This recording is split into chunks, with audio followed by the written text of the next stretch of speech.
আচ্ছা, প্র্যাকটিক্যাল ক্লাসে তুমি একদিন পেশেন্টকে এক্সামিন করে বলেছিলে কালাজ্বর, তাতে নাকি কর্নেল হর্নেট বলেছিলেন এটা যে লিউকোমিয়া নয়, তারই বা কি প্রমাণ? তার উত্তরে আমি বলেছিলাম, কেন ভালো করে স্ক্রিন পরীক্ষা করলেই তো বলা যায় লিউকোমিয়া না কালাজ্বর। তাতে নাকি ভীষণ চটে গেছিল। ভীষণ। কিন্তু শোনো, তুমি জানো ব্লাড কাউন্ট করে জানা গেছে যে তোমার কথাই ঠিক। জানি। সত্যি কৃষ্ণ, তুমি তুমি মস্ত বড় ডাক্তার হবে।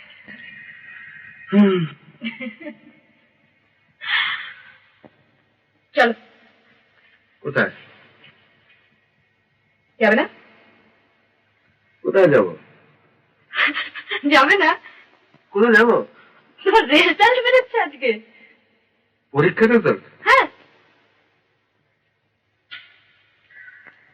রেজাল্ট মানে তো হয় পাস, না হয় ফেল, মাঝামাঝিতে কিছু হবে না।